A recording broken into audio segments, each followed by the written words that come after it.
Hello, my dear student, how are you today? May Allah bless you all. Today we are going to study chapter 4.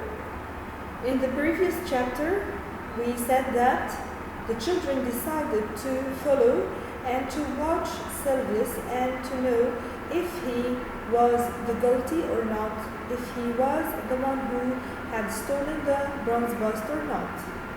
In the next day, Marx went to find the other children because he had some interesting news to tell them.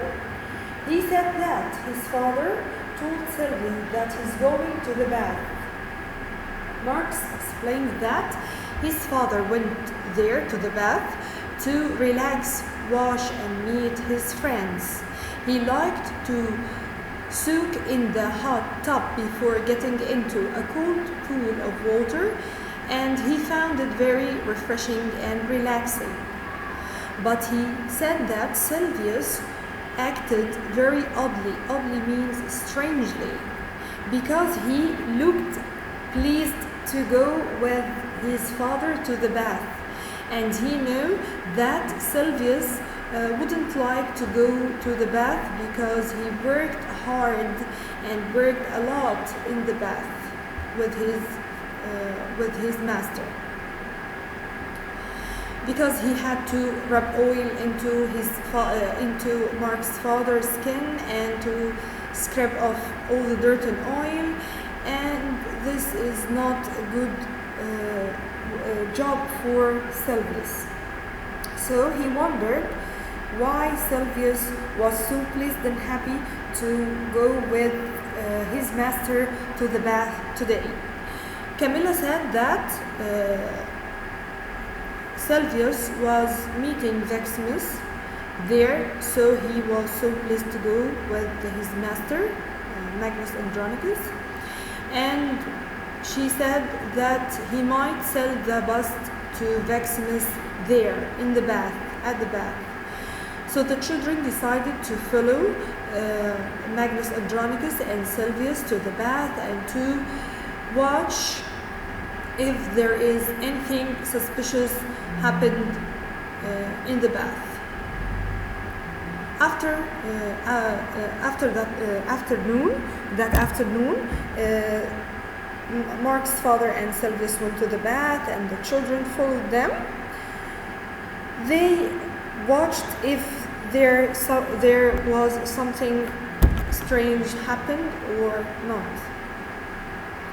Everything was good, but after that, there was something very strange happened. Mark's father went to have a dip in the pool.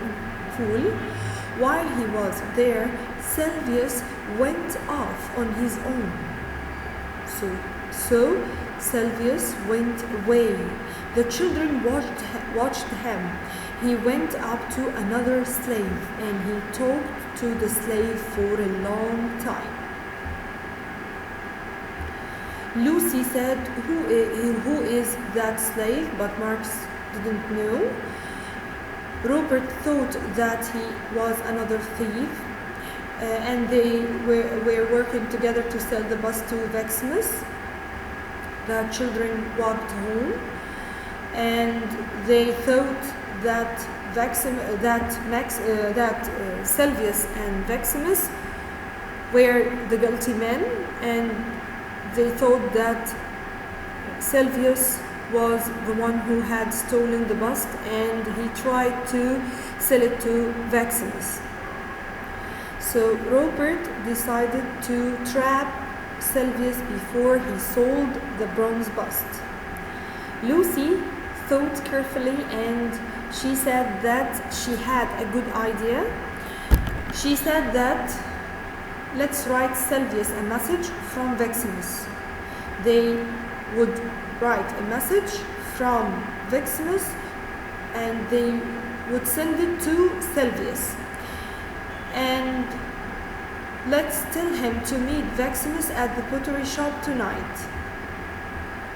Robert agreed with Lucy's idea, but because they wanted to catch Sylvius red-handed, But Mark said that Silvius was a slave, he couldn't read. So Lucy said that we could send a spoken message instead of the written message, and let's pretend that Maximus had come to the house and left a message for Silvius. After that, Rupert went to find Silvius to send the spoken message to him.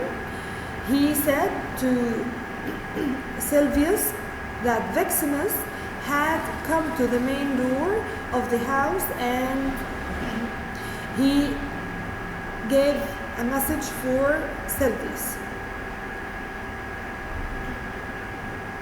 Silvius licked his lips nervously. He looked strangely.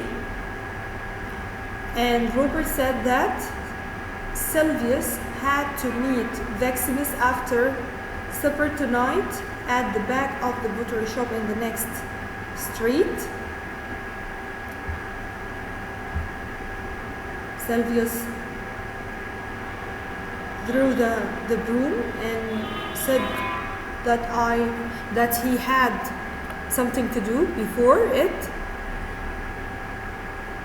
He told them how Silvius, after that Rupert told them how Silvius had behaved strangely when he heard that message.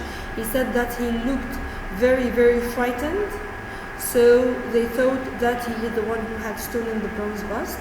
He thought that Silvius was the thief. They wanted to catch him red-handed at the butchery shop before he sold the bronze bust to Maximus. Now we finished chapter 4. Let's move to the booklet and let's discuss these questions.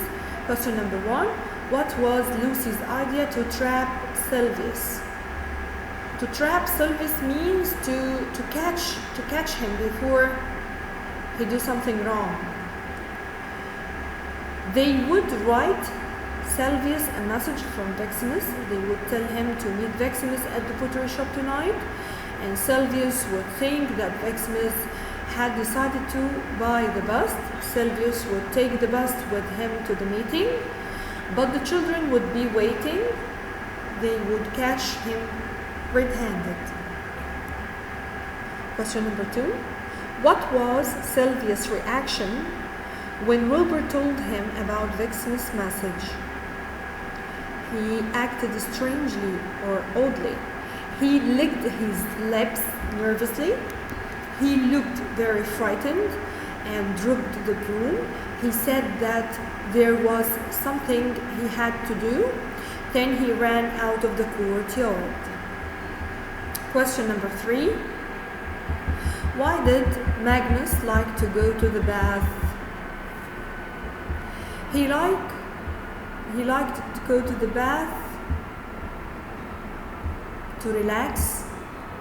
He liked to go to the bath to relax, wash, and meet his friends. He liked to soak in the hot tub before getting into a cold pool of water. He found it very refreshing and relaxing. Let's move to the comment. Perhaps they are working out how to sell the bust to Maximus. Who said this to whom and where? Rupert said this to the children in the bath when Silvius went off on his own, and the children watched him talking to another slave for a long time. Now we have finished chapter 4. Thank you for watching.